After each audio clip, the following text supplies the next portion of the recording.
ठीक है, चलो अब हो गया।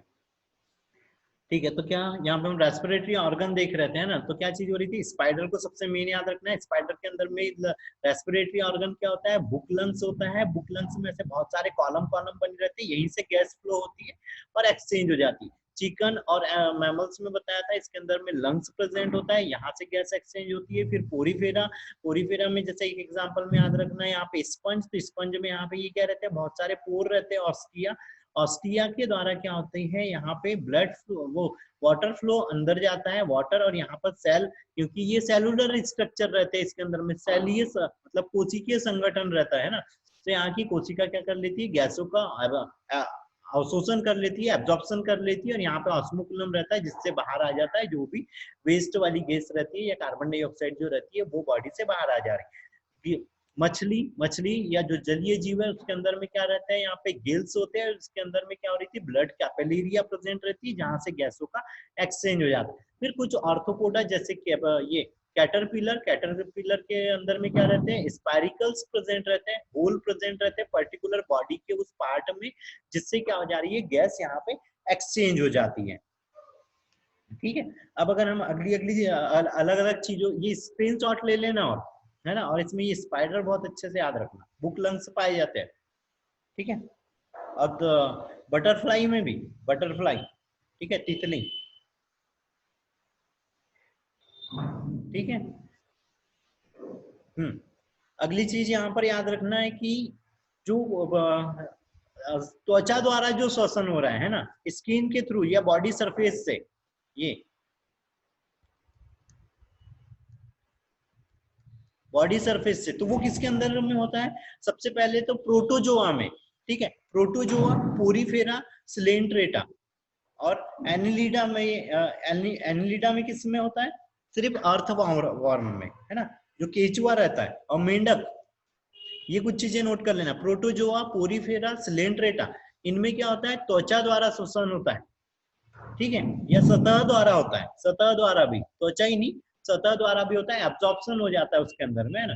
और केचुआ और मेंढक, इनमें केचुआ क्या है, एनिलिडा है, तो उसके अंदर भी स्किन के थ्रू होता है ना। और मेंढक क्या है, एम्फीबियन है, तो उसके अंदर भी ये क्या होता है, स्किन के थ्रू वो क्या कर लेता है, रेस्पिरेशन करता है। ठीक है, अगली चीज आती है क्लोम या गिल्स।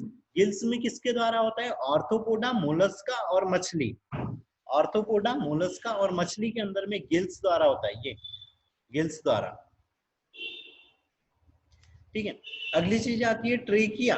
तो ट्रेकिया, ट्रेकिया द्वारा किस में हो रहा है, जितने भी मतलब जो स्थल पर जितने भी जीव रहते हैं, है ना, भूमि पर जो जीव रहते हैं, जैसे चिकन हो गया, मैमल्स हो गया, इसके अंदर में, है ना,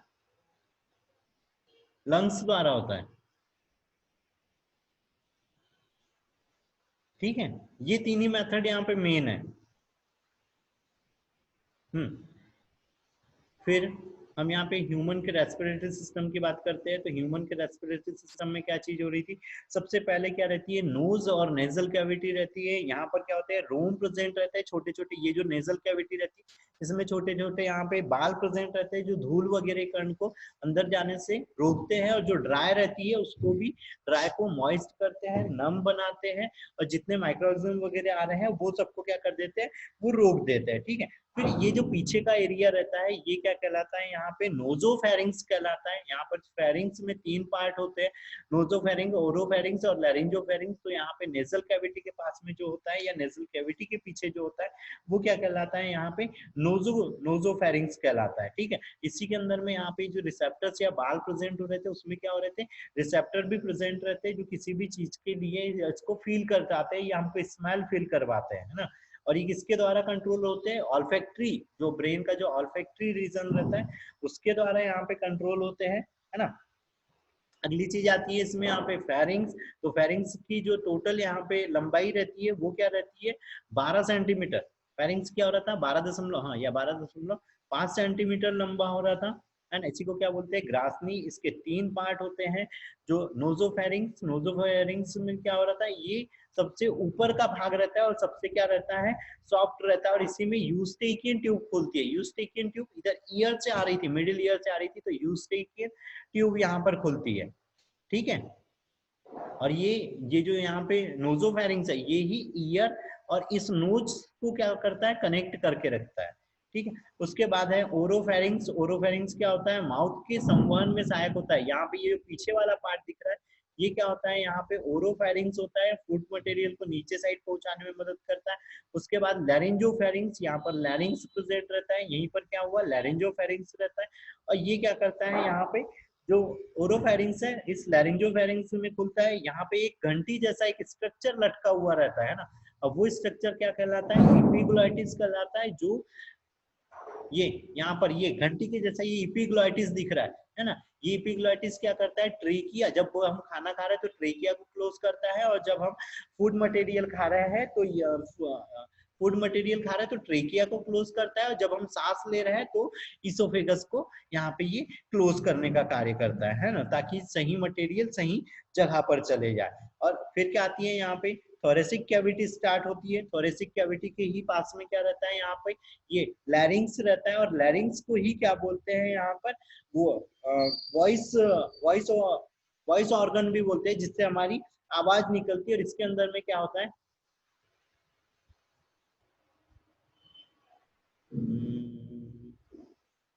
आ गया। अच्छा, ये नोजो, पहले फेरिंग्स देख लो। नोजोफेरिंग्स ये इतना एरिया, ठीक है। फिर क्या हो रहा है, ओरोफेरिंग्स यहाँ से यहाँ तक का एरिया, और ये हाइपोफेरिंग्स, इसी को लैरिंजोफेरिंग्स भी बोलते हैं, जिसमें ये लैरिंग्स प्रेजेंट होता है। ये फिर अब क्या हो रहा है, यहाँ पे ये लैरिंग्स प्रेजेंट हो रहा है। लैरिंग्स में क्या होता है, थायराइड कार्टिलेज रहते हैं, हायोइड बॉन्ड रहती है, एपिग्लॉटिस यहाँ पर प्रेजेंट रहता है, फेरेंजियल पोरेंसिस प्रेजेंट रहता है, जिसके कारण साउंड होता है। यहीं पर क्या रहता है, वोकल कॉर्ड भी प्रेजेंट रहता है, जिससे साउंड आता है। और ये एपिग्लॉटिस, ये एपिग्लॉटिस क्या कर रहा है, यहाँ पर इसको क्लोज और ओपन करने में हेल्प करता है, ठीक है। फिर यहाँ पे ये वोकल कॉर्ड्स दिख रहे हैं, ये वोकल कॉर्ड्स से ही क्या होता है, यहाँ पे हमको ये साउंड प्रोड्यूस होता है ना, ये इस तरह से खुलता बंद होता है वो, और फिर उससे क्या हो रहा है, साउंड प्रोड्यूस हो रहा है, ठीक है। हम्म। अगली चीज, ट्रेकिया। ये यहाँ पर गले पर ये सी शेप का जो यहाँ पे डिजाइन दिखाई देती है, रिंग लाइक यहाँ पे स्ट्रक्चर रहते हैं, ये क्या होता है, यहाँ पे ट्रेकिया होता है, जो थोरेसिक कैविटी में प्रेजेंट होता है। और ये ही क्या करता है, यहाँ पे गैस वगैरह को आगे की ओर पहुंचाने का कार्य करता है। और इससे क्या होती है, फिर यहाँ पे दो ब्रांच निकलती है, एक लेफ्ट साइड में जाती है और एक राइट साइड में जाती है। दूसरी चीज याद रखना है, यहाँ पर ये जो ट्रेकिया के अंदर में ये जो यहाँ पे बोन्स प्रेजेंट है, ये सब कैसी है, सी शेप की प्रेजेंट है, ठीक है, सी शेप की है। फिर इसी से क्या हो रही है, यहाँ पे ब्रांच निकल रही है, और ये जो ब्रांच रहती है ये क्या है, यहाँ पे ब्रोंकाई, ये ब्रोंकाई है। फिर इसकी और छोटी ब्रांच कर दो तो ये ब्रोंकियोल कहलाती है। ब्रोंकियोल के लास्ट में क्या होता है, यहाँ पे बहुत सारे बलून लाइक स्ट्रक्चर रहता है, और उसके चारों साइड में ब्लड कैपिलरी रहती है। और ये क्या है, एल्वोलाई है, और ये एल्वोलाई सेक रहता है, और यहीं से क्या हो जाती है, गैस वगैरह एक्सचेंज होती है। फिर यहीं पर क्या होता है, चारों साइड में एक लेयर बनी होती है, जो क्या कहलाती है, यहाँ पे प्यूरल लेयर कहलाती है, या ये जो कैविटी है जहाँ पे लंग्स प्रेजेंट है, ये क्या है, यहाँ पे प्यूरल कैविटी है ना। फिर यहीं पर क्या हो रही है, ये जो लेयर प्रेजेंट है, इसमें क्या होती है, ये लेयर कौन सी है, यहाँ ये एक प्रोटेक्टिव लेयर प्रेजेंट रहना है। और ये लेयर क्या कहलाती है, यहाँ पे प्यूरल मेम्ब्रेन, ठीक है, प्यूरल मेम्ब्रेन। और इसके यहाँ लंग्स और इस लेयर के बीच में एक फ्लूइड भरा हुआ रहता है, जो क्या कहलाता है, प्यूरल फ्लूइड कहलाता है, जो इसको बाहरी जो भी प्रेशर पड़ रहा है, जो भी धक्का वगैरह पड़ रहा है, जो भी इन्फेक्शन वगैरह बॉडी के अंदर में आ रहा है, उससे क्या करती है, ये प्रोटेक्शन प्रोवाइड करते हैं, ठीक है, प्रोटेक्शन। तो लंग्स कहाँ प्रेजेंट होते हैं, थोरेसिक कैविटी में। थोरेसिक कैविटी में भी किसके अंदर होते हैं, तो प्यूरल कैविटी के अंदर में होती है। और फिर यहाँ पे भी क्या हो रहा है, जो बाहर साइड की लेयर रहती है, ये क्या रहती है, विसरल लेयर रहती है, और जो अंदर साइड की लेयर रहती है वो पैराइटल लेयर रहती है, या प्यूरल लेयर भी होते हैं। तो इस मेम्ब्रेन के थ्रू क्या हो रहा है, यहाँ से फ्लूइड वगैरह थोड़ा सा एक्सचेंज हो जाता है, ठीक है। हम्म, ठीक है। फिर एक जो ब्रोंकाई है उसके पास में यहाँ जो एल्वोलाई होती है वो एल्वोलाई 2 से 11 तक की एल्वोलाई होती है, डक्ट प्रेजेंट रहती है।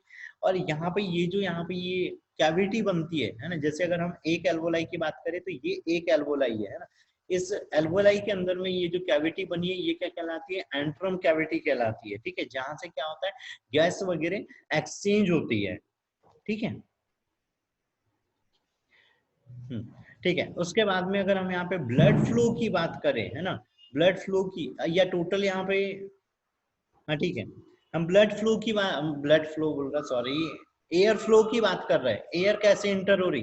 तो देखो यहाँ पर क्या है, सबसे नोज से चालू करना है दरअसल, इसको माउथ से नहीं करना है। ठीक है, नोज सबसे पहले क्या हो गया, यहाँ पे नोज में आई है, नोज के बाद में नेजल कैविटी, नेजल कैविटी से क्या हुआ, यहाँ पे फेरिंग्स पे आया दूसरे नंबर पे, उसके बाद में तीसरे नंबर पे लैरिंग्स पे आया, फिर चौथे नंबर पे ट्रेकिया पे आया, ट्रेकिया के बाद में क्या हो रहा है, इससे यहाँ पे ब्रांच निकल रही थी। तो ये जो ब्रांच थी ये क्या है, ब्रोंकस है। पांचवें नंबर वाली ब्रांच क्या है, यहाँ पे ब्रोंकस है। इस ब्रोंकस के अंदर में आया, इस ब्रोंकस से और यहाँ पे डिवाइडेशन चालू हुआ। तो यहाँ पे क्या बनी, इसको मान लो प्राथमिक ब्रोंकस बोलते हैं ना, प्राइमरी ब्रोंकस। और ये क्या हो गई, फिर इससे एक जो ब्रांच निकलेंगे यहाँ पे सेकेंडरी ब्रोंकस हो गई। तो छठवें नंबर पे कहाँ गई, सेकेंडरी ब्रोंकस में। फिर कहाँ पर गई, यहाँ पर जो ब्रोंकाई है, ये छोटी छोटी जो ब्रांच है सातवें नंबर पे, ये क्या है, यहाँ पे ब्रोंकाई है। ब्रोंकाई के बाद में क्या हुआ, यहाँ पर और छोटी ये वाली जो ब्रांच है एल्वोलाई पे पहुंची है, ये क्या है, ब्रोंकियोल्स है। तो आठवें नंबर पे कहाँ पे गई, ब्रोंकियोल्स में गई। नौवें नंबर पे कहाँ पे गई, ये यहाँ पे एक डक्ट बनी हुई है जो एल्वोलाई को जोड़ रही है। तो 90 नंबर पे कहाँ पे गई, एल्वोलरी डक्ट में गई। ठीक है, और 10वें नंबर पे कहाँ पे गया, यहाँ पे एल्वोलाई के अंदर गई। ठीक है, 10वें नंबर पे एल्वोलाई के अंदर गैस गई। तो बेटा ये पूरा सीक्वेंस याद रखना है कि गैस कहाँ से कहाँ तक की फ्लो हुई है। ठीक है, दूसरी चीज यहाँ पर क्या चीज हो रही है, अब गैस वगैरह का एक्सचेंज हो गया तो दो तरह की यहाँ पे चीजें प्रेजेंट हो रही है। एक तो जो ब्लड हो रहा है अब यहाँ पे, ये क्या हो रहा है, ये ऑक्सीजनेटेड ब्लड है, और एक क्या है, डीऑक्सीजनेटेड ब्लड है। तो जो ऑक्सीजनेटेड ब्लड है वो क्या हो कहलाता है यहाँ पर, शुद्ध रक्त है ना, और ये किसके अंदर में होता है, यहाँ पे सीरा में, वेन में होता है। ठीक है, ये चीज याद रखना।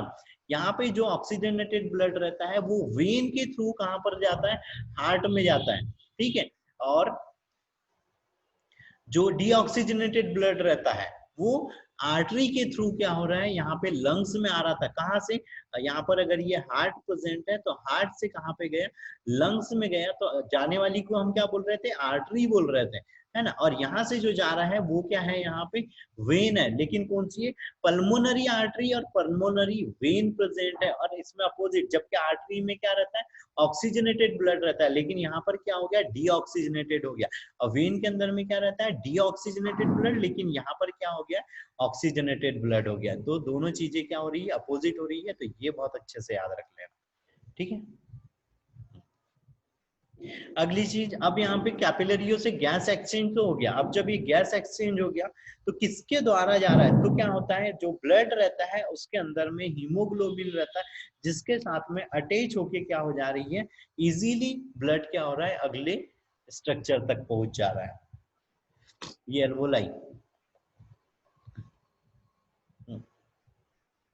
ठीक है, अब क्या हो रहा है, यहाँ पर जो फर्स्ट चीज आ रही है, पल्मोनरी वेंटिलेशन। पल्मोनरी वेंटिलेशन का मतलब हो रहा है, ये क्या है, यहाँ पे पल्मोनरी कैविटी है, इसके द्वारा क्या हो रहा है, गैस एक्सचेंज वगैरह हो रही है। अब यहाँ पर जो गैस एक्सचेंज हो रही है तो यहाँ पर क्या होती है, दो प्रोसेस होती है, ब्रीथिंग इन और ब्रीथिंग क्या हो रही है, आउट हो रही है। यहाँ पर टोटल ये जो रिब्स रहती है, 12 रिब्स क्या हो रही है, यहाँ पे रेस्पिरेशन में हेल्प करती है। इनके बीच में क्या हो रही है, यहाँ पर कुछ मसल्स प्रेजेंट रहती है, ये ऐसे कुछ यहाँ पे मसल्स प्रेजेंट रहती है। मैं अलग अलग बोन पे अलग अलग बना रहा हूँ, है ना। बाकी ये ऐसे क्रॉस में रहना है ना, ये ऐसे रहना है दरअसल, ये ठीक है,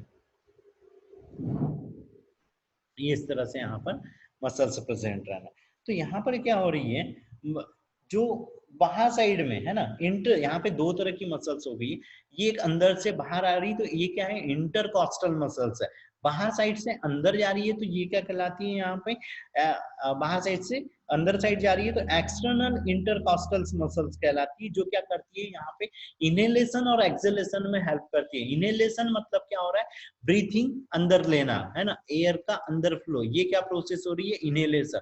और ये चीज क्या हो रहा है, एक्सहेलेशन। अब इसमें क्या होता है, इंटरकॉस्टल मसल्स में यहाँ पे कॉन्ट्रैक्शन होना है, जिसके कारण ये रिब्स क्या होना है, पास पास में आना है, और ये डायफ्राम क्या हो रहा है, नीचे जा रहा है। डायफ्राम में क्या हो रहा है, संकुचन हो रहा है, तो नीचे जा रहा है, जिसके कारण यहाँ थोरेसिक कैविटी में क्या होना है, वॉल्यूम इंक्रीज हो जाना है, प्रेशर यहाँ पे इंक्रीज होना है, मतलब प्रेशर डिक्रीज हो जाना है, कम हो जाना है ना, या और वैल्यू वॉल्यूम क्या हो जाना है, आयतन क्या हो जाना है, यहाँ पे बढ़ जाना है, तो गैस कहाँ चले जाएंगी, अंदर साइड। फिर डायफ्राम में क्या होता है, यहाँ पे शीतलन होता है, शीतलन के कारण यहाँ जो थोरेसिक कैविटी है उसमें प्रेशर इंक्रीज हो जाता है और वॉल्यूम क्या हो जाता है, कम हो जाता है, जिसके कारण गैस कहाँ हो जाती है, आउट हो जाती है, बाहर साइड में आ जाती है। तो ये जो प्रोसेस हो रही है इसमें यहाँ पे रिब्स, डायफ्राम और इंटरकॉस्टल मसल और एक्सटर्नल इंटरकॉस्टल मसल्स क्या करती है, हेल्प करती है। ठीक है, जब यहाँ पे क्या हो रहा है, यहाँ पे इंस्पिरेशन हो रहा है, मतलब गैस जब अंदर आ रही है तो यहाँ पे प्रेशर कितना कम हो रहा है, 1 से 3 mmHg। ठीक है, ये चीज हो रही है। और जो फ्लो बताया था वो फ्लो तो याद रखना ही है ना, यहाँ नोज से चालू करना है, तो इधर तक जाना है, कहाँ, एल्वोलाई तक जाना है। ठीक है, ठीक है। अब अगली चीज आती है एक्सेलेशन। एक्सेलेशन मतलब क्या हो रहा है कि यहाँ से तो क्या चलेगी, ऑक्सीजन अंदर चलेगी, अब कार्बन डाइऑक्साइड क्या हो रही है, यहाँ से आउट हो रही है, बाहर साइड आ रही है। तो जब कार्बन डाइऑक्साइड आती है तो यहाँ का प्रेशर क्या हो रहा है, प्रेशर इंक्रीज है। ठीक है, वॉल्यूम डिक्रीज है। यहाँ पर क्या हो रहा था, प्रेशर डिक्रीज था, कम था, वॉल्यूम यहाँ पे अधिक था, है ना, तो गैस अंदर आई थी। जब यहाँ पे प्रेशर इंक्रीज हो जाना है, वॉल्यूम कम होना है, तो गैस क्या होना है, यहाँ से आउट होना है और बॉडी से बाहर साइड में चले जाना है। ठीक है, फिर नॉर्मल रेस्पिरेशन रेट याद रखना है, 12 से लेके 16 ब्रीथ पर मिनट रहता है। ठीक है, 12 से 16 ब्रीथ पर मिनट रहता है ना।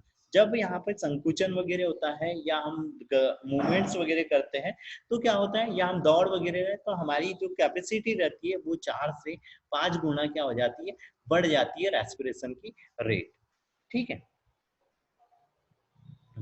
अगली चीज, थोड़ा सा यहाँ पे सपोर्ट पड़ता है एब्डोमेन का भी, है ना, कि एब्डोमेन के थ्रू जैसे पेट हमारा अंदर जाता है, जिसके कारण वॉल्यूम क्या हो जाता है, यहाँ पे थोरेसिक कैविटी में कम हो जाता है और प्रेशर इंक्रीज हो जाता है, जिसके कारण गैस से बाहर चले जाती है।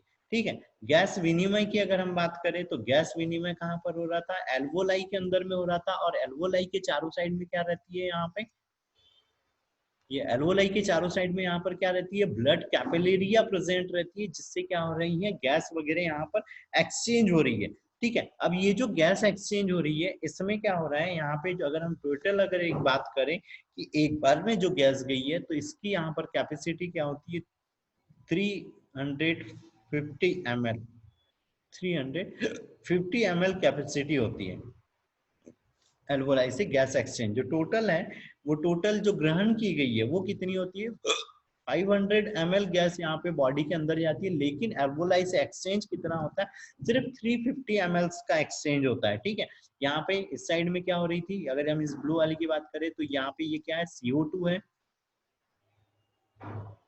कलर चेंज करना पड़ेगा लगता है ना। तो यहाँ से क्या हो गई ये भी नहीं दिख रहा है, ग्रीन CO2 हो गई, और इस साइड से क्या चीज आ रही है, इसके अंदर में यहाँ पे ऑक्सीजन अंदर साइड में आ रही, तो इस साइड से यहाँ पे ये जो ब्लड वेसल्स आई थी इसके अंदर में CO2 प्रेजेंट थी, है ना, CO2, और इस साइड पे अब यहाँ पर क्या हो गई है, ऑक्सीजन हो गई है। ठीक है, दिख रहा है ऑक्सीजन हो गई। ठीक है, तो यहाँ ये कैपिलरी के थ्रू यहाँ पे एक्सचेंज हो गया। ठीक है, अब दूसरी चीज यहाँ पे जो वाई ऑक्सीजन का वो है ना, यहाँ पे जो पल्मोनरी का जो दाब हो रहा है वो चीज क्या हो रही है यहाँ पर, रुको एक सेकेंड में कुछ डायग्राम ही चेंज करने दो शायद।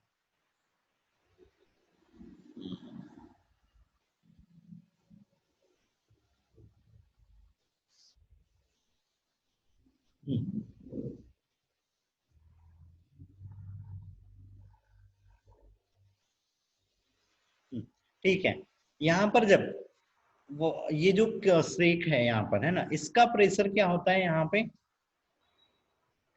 जो ऑक्सीजन हो गया है ना, यहाँ पर ऑक्सीजन के जो प्रेशर को क्या बोलते हैं यहाँ पे, PO2, pulmonary pressure of oxygen, है ना। तो यहाँ पे जो आंशिक दाब रहता है वो कितना रहता है यहाँ पे, यहाँ इस साइड 100 से 104 mmHg, ठीक है, यूनिट भी याद रखनी है। और कार्बन डाइऑक्साइड का यहाँ पर प्रेशर क्या रहता है, ये जो PCO2 है उसका प्रेशर यहाँ पर रहता है 40 mmHg, ठीक है। इसका क्या था यहाँ पे 100 से 104 mmHg, और यहाँ पे कार्बन डाइऑक्साइड का था 40 mmHg, ठीक है, ये प्रेजेंट था, ठीक है। अब अगर हम यहाँ पर बात करें तो डिफरेंस में कितना चीज हो रही है यहाँ पर, इसका अगर हम आंशिक दाब की बात करें तो इस साइड में यहाँ पे कम हो रहा है, इस साइड में यहाँ पर जब कार्बन डाइऑक्साइड इस ब्लड से, जब ये ब्लड फ्लो ऐसे आया है तो इसके अंदर में यहाँ पे कार्बन डाइऑक्साइड अधिक है ना, इस आरबीसी में। तो यहाँ पर क्या है, प्रेशर कम है, जिसके कारण ये क्या होगी, इस साइड चली।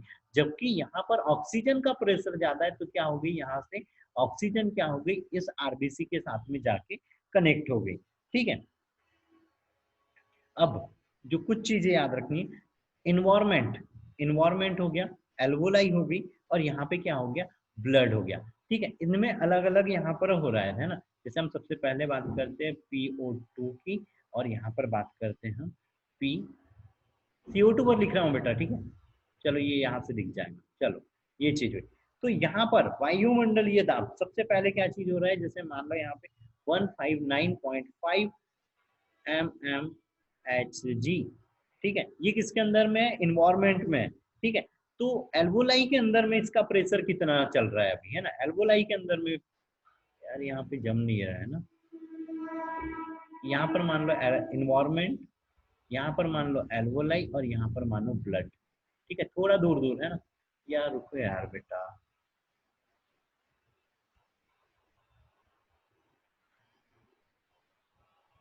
चलो ये बढ़िया आ गया। इन्वायरमेंट वायुमंडल, यहाँ पर हो गया एल्वोलाई, यहाँ पर हो गया ब्लड, यहाँ पर हम ले रहे हैं PO2, यहाँ पर हमने ले लिया PCO2,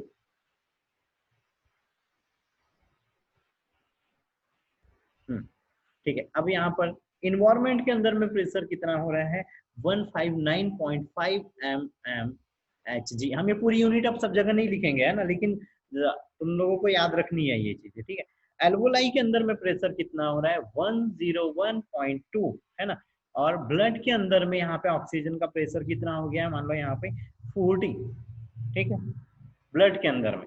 तो अब यहीं पर कार्बन डाइऑक्साइड का प्रेशर कितना है, इन्वायरमेंट में 0.3 mmHg, ये ही प्रेजेंट रहती है इन्वायरमेंट में। तो यहाँ पे ब्लड कैपिलरी के अंदर में क्या हुआ है, यहाँ पे 40, है ना, 40 mmHg, और यहाँ पर ब्लड के अंदर में क्या हो रहा था, 46 था mmHg। तो ये कहाँ आ गया, बाहर साइड आया था, है ना, इसका जो फ्लो चला था वो क्या चला था, यहाँ से ये बाहर साइड में चला था, ये, है ना। और ऑक्सीजन का फ्लो अधिक, ज्यादा से कम की ओर जाती है गैस है ना, ये हमने गैस के कैरेक्टर्स में देखा। तो ये अंदर साइड में चले गई, है ना।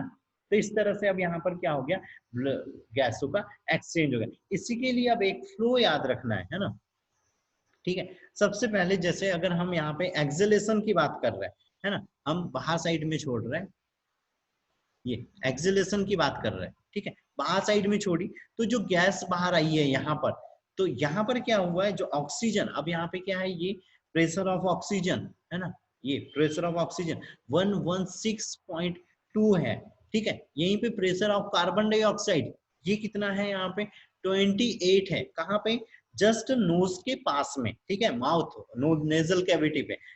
अगली चीज अगर हम बात करते हैं, यहाँ पे एक हम पोज बनाते हैं, ये वायु कुपी का है ना, एल्वोलाई है, और यहीं से जब क्या हो रहा है, इनहेलेशन हो रहा था, इनहेलेशन हो रहा था, ये आउटर, ये बेटा स्क्रीनशॉट वगैरह लेना है।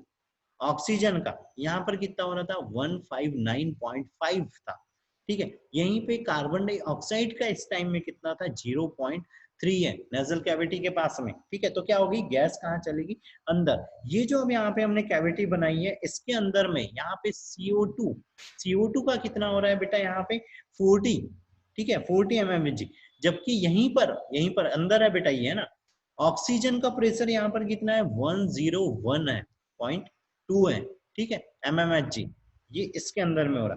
अब क्या हो रही, पल्मोनरी आर्टरी, यहाँ पर क्या है पल्मोनरी आर्टरी, इसका फ्लो उल्टा हो गया, पल्मोनरी आर्टरी है ना ये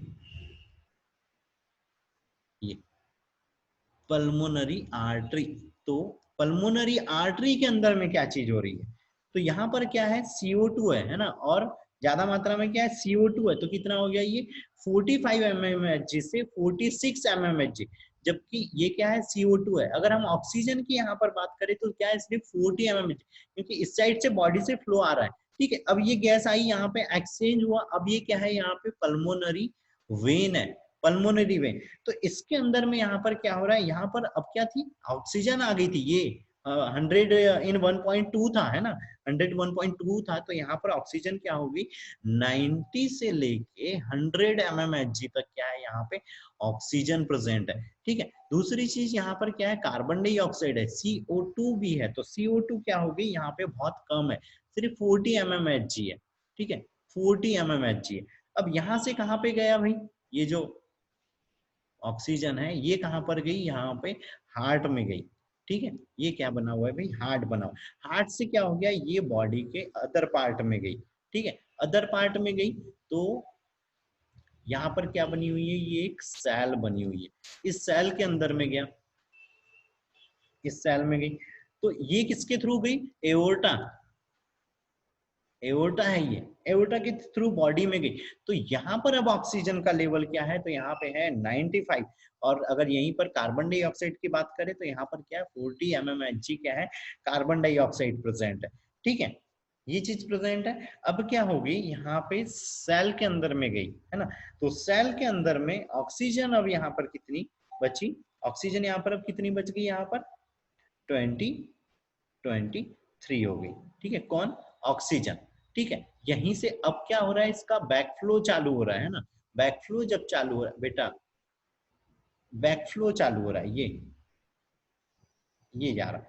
तो यहाँ पर अब क्या हो गया, कार्बन डाइऑक्साइड क्या हो गई यहाँ पे CO2, यहाँ पर क्या हो गई इंक्रीज हो गई, और ये कितनी हो गई 46 हो गई। अब ये क्या हो गई, यहाँ से सारी वेन है, वेन से वापस से ब्लड कहाँ पर चले गया, वापस से ब्लड कहाँ पे चले गया, हार्ट में चले गया, ठीक है, ये हार्ट, तो ये वापस से कहाँ पे गया, हार्ट के अंदर में गया। तो जब ये हार्ट के अंदर में जा रहा था, तो अब यहाँ पर क्या चीज होगी कि यहाँ पे ऑक्सीजन हो गई है 40 mmHg, और यहाँ पर जो है कार्बन डाइऑक्साइड हो गई है 45, ठीक। और ये वापस से फिर कहाँ गई, इस पल्मोनरी आर्टरी के थ्रू लंग्स में गई, एल्वोलाई में गई, और यहीं से क्या होगी बॉडी के अंदर फ्लो हो गई, ठीक है।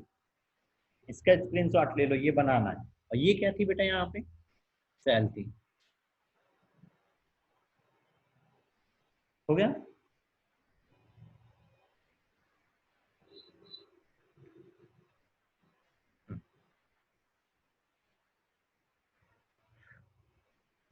ठीक है, अगली चीज आती है यहाँ पे इसका परिवहन, ऑक्सीजन का ट्रांसपोर्टेशन। तो ऑक्सीजन का ट्रांसपोर्टेशन किस कैसे होता है, ब्लड प्लाज्मा, ब्लड प्लाज्मा के थ्रू होता है, ब्लड प्लाज्मा के थ्रू होता है, आरबीसी के थ्रू होता है ना।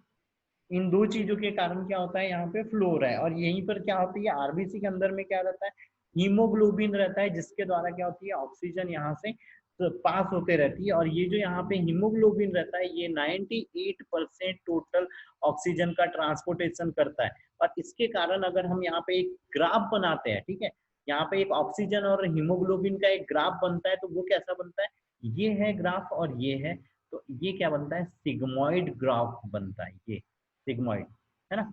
इतनी चीज यहाँ से याद रखना कि ऑक्सीजन और हीमोग्लोबिन का जब ग्राफ बनता है, तो वो क्या बनता है, यहाँ पे सिग्मोइड ग्राफ बनता है, ठीक है, सिग्मोइड ग्राफ। फिर जब कोशिकीय शोषण हो जा रहा है, तो कोशिकीय शोषण में अभी हमने बताया था कि ग्लूकोज के साथ में ऑक्सीजन क्रिया कर लेता है, और 36 38 क्या कर रहे थे, एटीपी के मॉलिक्यूल्स यहाँ पे पास कर रहा था या उत्पन्न कर रहा था, है ना। फिर अगर हम CO2 की बात करें, CO2, तो CO2 का यहाँ पे जो परिवहन होता है वो किसके द्वारा होता है, यहाँ पे कार्बनिक अम्लों के द्वारा होता है ना। कार्बनिक अम्लों के द्वारा होता है, बाइकार्बोनेट के द्वारा होता है। और जो कार्बनिक अम्ल है, कार्बनिक अम्ल से कितना होता है, 10% होता है। जो बाइकार्बोनेट है, बाइकार्बोनेट से 70 से 75%, है ना, 70 से 75% यहाँ पे कार्बन डाइऑक्साइड का एक्सचेंज होता है। और इस जो बाइकार्बोनेट हो गया, उसमें सोडियम आयन हेल्प करता है और पोटेशियम आयन हेल्प करता है इसको एक्सचेंज होने में। ठीक है, सोडियम और पोटेशियम आयन यहाँ पे हेल्प करते हैं। अब ये कैसे करते हैं, सोडियम बाइकार्बोनेट बना लेता है ना, सोडियम बाइकार्बोनेट बना लेता है CO3, और यहाँ पे पोटेशियम बाइकार्बोनेट बन रहा है, 3 बोला और 2 लिख दिया। ठीक है, तो ये दो फॉर्म में क्या होती है बाइकार्बोनेट में, ये दो सोडियम बाइकार्बोनेट और पोटेशियम बाइकार्बोनेट के रूप में क्या हो रही है, यहाँ से कार्बन डाइऑक्साइड बॉडी से बाहर निकल रही है। अगली चीज ये कार्बोक्सी हीमोग्लोबिन के रूप में निकलती है, HbCO2 होल ट्वाइस 4, है ना। तो ये इस फॉर्म में भी बाहर निकल रही है। और इस फॉर्म में कितनी निकलती है, यहाँ पे 10% गैस इस फॉर्म में बाहर आती है, कार्बन डाइऑक्साइड, है ना। फिर अस्थायी पदार्थों के रूप में भी कार्बन डाइऑक्साइड बाहर आती है, जैसे अभी यहाँ सोडियम कार्बोनेट बोला हमने, पोटेशियम कार्बोनेट बोला, है ना, ऑक्सी ये हीमोक्सी ग्लोबिन बोला, है ना, उसके थ्रू भी क्या हो रही है, बॉडी से बाहर हो रही है। यहीं पर एक चीज आती है क्लोराइड शिफ्ट, है ना। तो क्लोराइड शिफ्ट में क्या चीज हो रही थी, यहाँ पे जो पोटेशियम क्लोराइड है, पोटेशियम क्लोराइड यहाँ पर क्रिया करता है और पोटेशियम कार्बोनेट्स बनना के यहाँ पे जो गैस वगैरह है उसको, मतलब कार्बन डाइऑक्साइड को ट्रांसपोर्ट करने में हेल्प करता है। प्लाज्मा के थ्रू भी यहाँ पे 10% निकलती है ना। आरबीसी के थ्रू भी क्या हो रही है, आरबीसी से 80 से 85% कार्बन डाइऑक्साइड ट्रांसपोर्ट होती है। ठीक है, यहीं पर एक एक चीज याद रखना है, यहाँ पे हेल्डेन इफेक्ट, हेल्डेन इफेक्ट, हेल्डेन इफेक्ट का मतलब ये हो रहा है कि जो ऑक्सीजन है, ऑक्सीजन के साथ में कौन, ऑक्सीजन किससे जुड़ता है, यहाँ पे हीमोग्लोबिन के साथ में और